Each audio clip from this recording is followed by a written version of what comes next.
So 1.0 has arrived for Deadzone Rogue, meaning of course I have sank more hours into the game and I feel now I have an understanding of what makes it tick. Today I'm going to explain what's new and give some updated tips since the release. These will be a slight update to my previous top 10 tips video showing above now, but also they will still be relevant. This is trying to focus on any updated changes or anything new. I'm JammyGiraffe, covering all things roguelike, from tips, reviews, guides and tier lists. Hit that like and subscribe if you like this style of content, and check out my Discord if you're a roguelike lover like me. For now, let's get into it. Tip number 1, new elements and proc combinations. So first things first, they've added 2 new elemental attack types into the mix, and with them 2 new proc abilities for each. These are present for all zones, not just zone 3.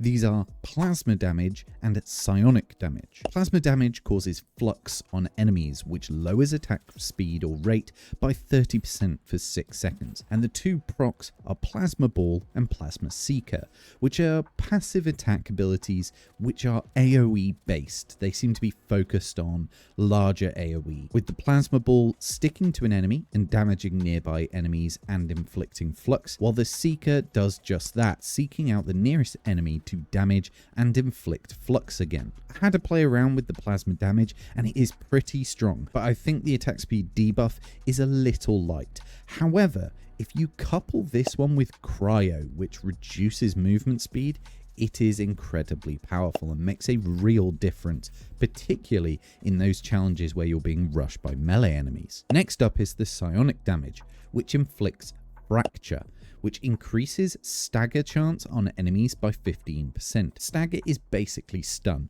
but when they are staggered, they take increased damage. Now, there isn't a key word for stagger in the glossary, which I recommend you read, by the way. So I don't know how much extra damage they take when staggered, but we'll do some testing and research a little bit. The Psionic's proc abilities are great fun, with Psychic Punch, which punches the enemy's back and causes fracture, and Telekinetic Slam, which raises the enemies up and slams them down, causing fracture. These ones are great for crowd control, both moving the enemies and interrupting attacks and increasing stagger chance. If you're stuck on any challenges where you're getting overrun, this one again is great for that.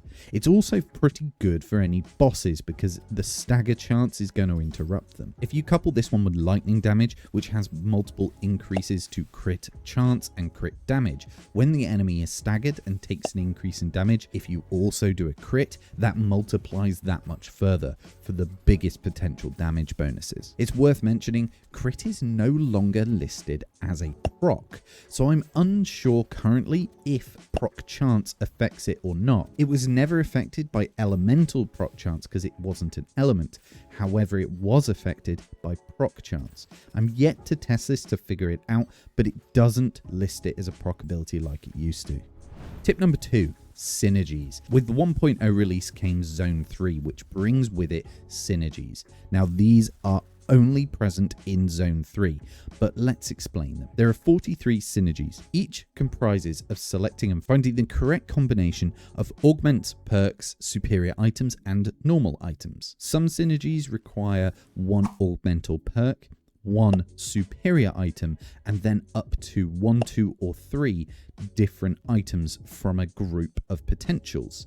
Same with the superior item, there are typically 3 that could be used, but you can only choose 1, or only 1 is needed for the particular synergy to work. These provide varying passive bonuses, which are crazy powerful and majorly fun. Honestly, they all have their place. I suggest looking at the elements that you like to use or augments that you particularly favor, and then going down the synergy list to look at what particular synergies work with those augments, those perks, or that elemental type. These are a game changer for Zone 3, and they're actually really needed for Zone 3. Because it is heightened in difficulty. You can have as many synergies as you have items, as far as I can tell, meaning you can have about 7 to 10 different synergies if you get the right items and the right combinations. And also, depending on the length of the challenge that you're doing and therefore how many items you will get. I'm not 100% on this, so please let me know in the comments if you've had more than, say, 10 synergies at once. The highest I've seen is 8 so far. The key tip with the synergies, of course, though, is when you are selecting your synergies,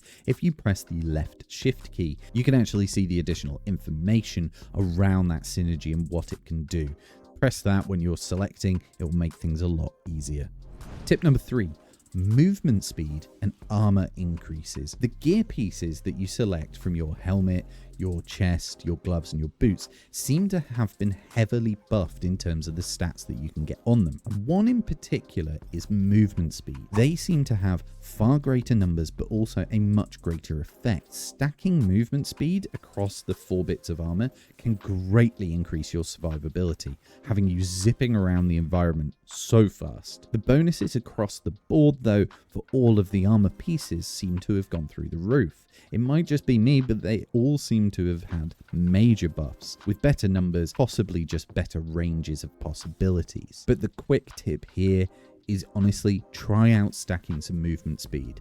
You can get to the point where movement speed is almost too quick to be able to handle, but it makes it so much easier to avoid attacks, run through the enemies to a more quiet area to re-engage. Tip number 4, new perk trees. There are a bunch of new perk trees that need to be considered and they really shake up the meta greatly. First up, you've got Iron Blood Engine, which makes it so every 300 armor above a base limit of 1250 armor adds 1% damage.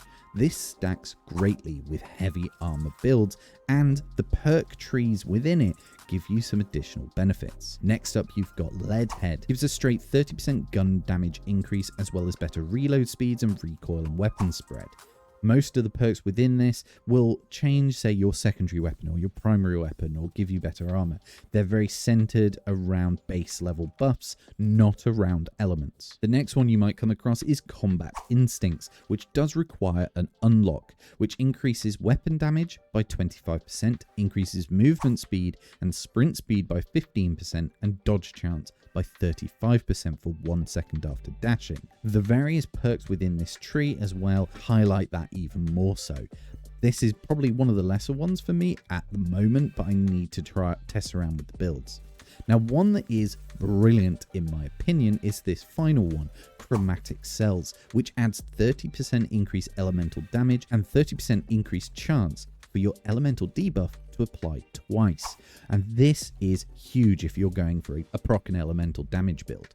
These ones can be absolutely insane. The various perk trees as well seem to have had some minor tweaks here and there, but check out these 4 new perk trees because there are so many different potential builds, particularly when you couple these with the synergies. Tip number 5 is the stat viewer. The stat viewer over here in the starting area, coupled with the glossary in the pause menu, can shed some light on all the different perks, items, superior items, augments, and enemies, plus your own profile of stats. However, I will tell you that some of these stats only restarted at the 1.0 release, so if you were playing in early access, it may not have followed through. Plus, a little bonus tip here is make sure you get those unlocks from the various challenges in Zone 3. These are challenges, obviously give you the new weapons and the new perk trees, but there are some that give you additional rerolls, and my god do they help with the higher difficulties. There are a few new things in the starting area that you can check out as well. One is of course that they've added character skins, not just gun skins,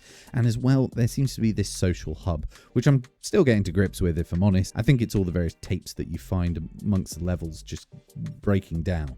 So there you have it, 5 very quick tips for the 1.0 release. There are so many new builds that work wonders now with the synergies. I do wish they would make superior items and synergies live for Zone 1 and 2, but maybe that will come in the future. Let me know in the comments how you're finding it. I think this game has kept up to some promises and is great fun to play with friends and a decent challenge on the harder difficulties. If you like this form of content, please hit the like and subscribe and support me for more roguelike content. And please shout out any games you want me to check out and do a deep dive into to do some tip videos. I've been JammyGiraffe, sending love and positivity. As always, good luck on your next run. Jammy out.